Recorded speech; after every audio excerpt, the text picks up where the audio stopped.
Tetapi tiga pembangkit tenaga listrik kerajaan bekerja bersama, dan tidak mungkin brokat surgawi melindungi langit bulan iblis.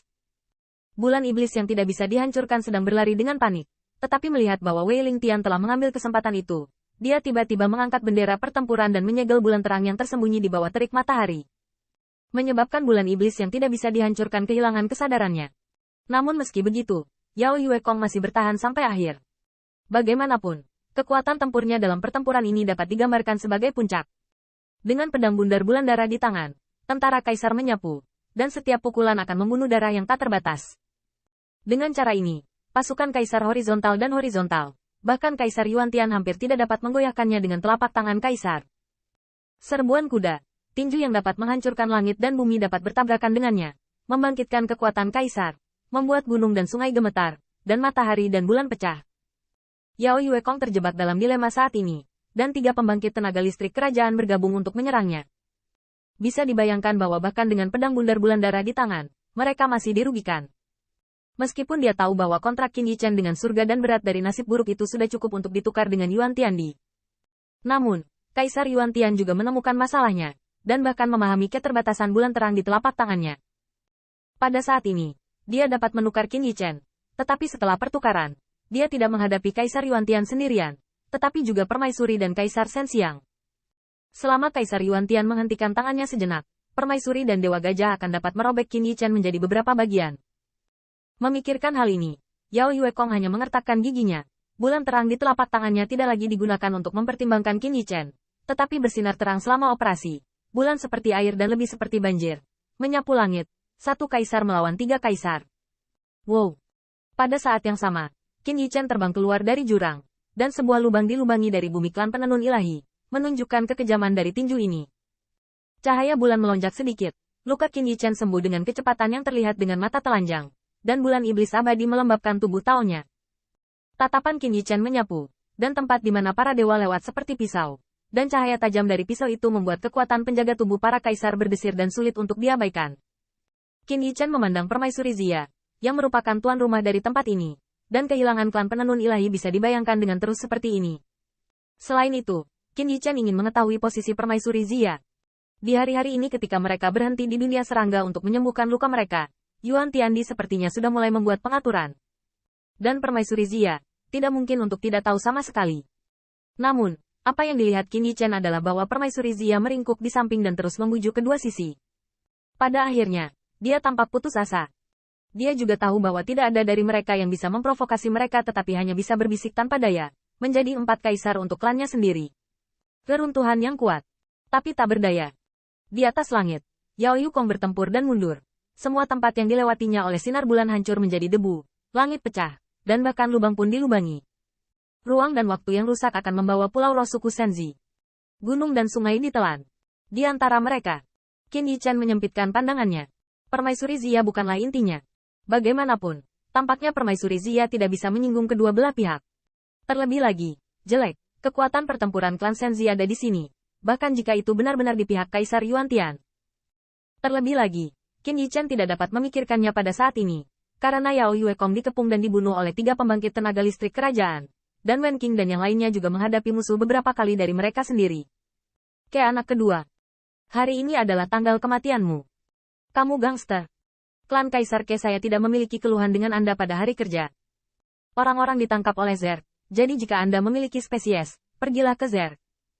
Kamu tidak bisa membersihkan Zer, dan kamu tidak bisa membersihkan anak kedua? Tanda seru.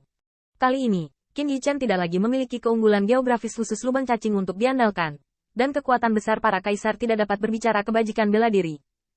Hanya beberapa saat kemudian, Ke Tiangxuan dipukuli dan terbang terbalik, tetapi kali ini tidak ada dukungan di belakangnya.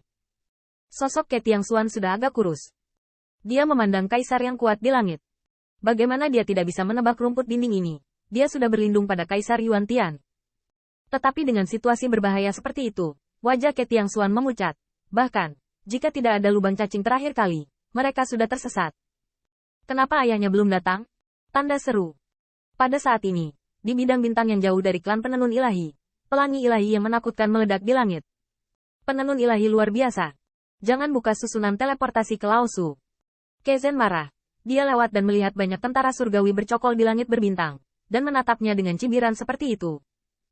Pasukan ini tidak perlu melawannya, dan tidak mungkin baginya untuk menunda waktu pembangkit tenaga kerajaan-kerajaan. Pasukan Istana Surgawi hanya melakukan perjalanan di sekitar wilayah bintang klan penenun ilahi, mengendalikan susunan teleportasi dan tetua masing-masing wilayah bintang sebanyak mungkin.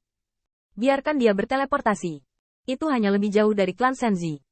Kezen tahu betul bahwa dia dan anak-anak kecil di Istana Surgawi adalah perhitungan nyata yang dibuat oleh Kaisar Yuan Tian. Ledakan. Kezen sangat marah. Meskipun dia tahu semua ini, dia tidak bisa membantu tetapi menyapu cahaya Kaisar. Dia melihat bahwa seluruh tubuhnya dilemparkan seperti tubuh emas. Cahaya menyapu bidang bintang sejenak, dan cahaya tentara surgawi di bidang bintang ditutupi oleh cahaya kemasan terselubung dan menghilang tanpa jejak. Tepat pada saat ini, saya melihat pohon kuno besar terbang dari langit. Tampaknya merobek sudut langit terbuka. Chang Jingtian juga cemas, dan wajahnya galak. Saudara Ke, anak Yuan Tian telah menyegel arai teleportasi. Bagaimana situasinya? Mungkinkah Yang Pi kecil Zia juga ada di pihak Kaisar Yuan Tian? Sulit untuk mengatakannya. Klan penenun dewa tidak bisa membalikkan gelombang apapun. Jadi mari selamatkan orang-orang dulu. Kezen diam-diam mengertakkan gigi. Tampak menghibur dirinya sendiri. Tidak apa-apa. Tianxing memiliki seorang gadis kecil dari klan Huaxu di sebelah mereka.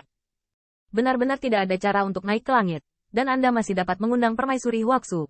Petik 2. Hanya saja, gadis kecil dari klan Huaxu mungkin.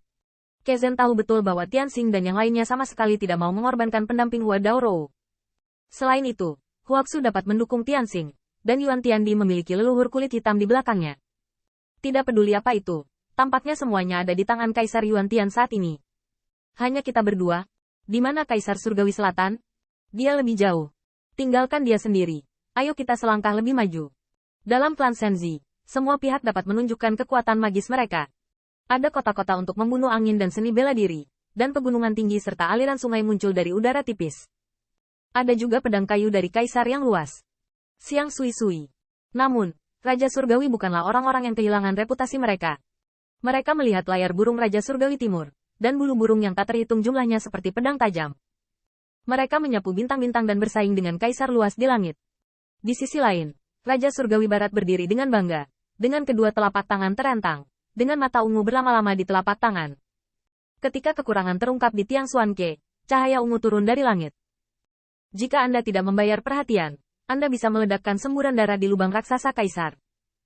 Raja pemetik bintang bahkan lebih berani, dan bahkan memiliki reputasi di surga, membuat semua kaisar merasa bahwa tidak peduli siapa kaisar. Dia adalah kaisar yang layak. Tetapi pada saat ini, melihat bintangnya berkelap-kelip, Wen Qing langsung mengunci putri. Bintang-bintang terbagi ke langit,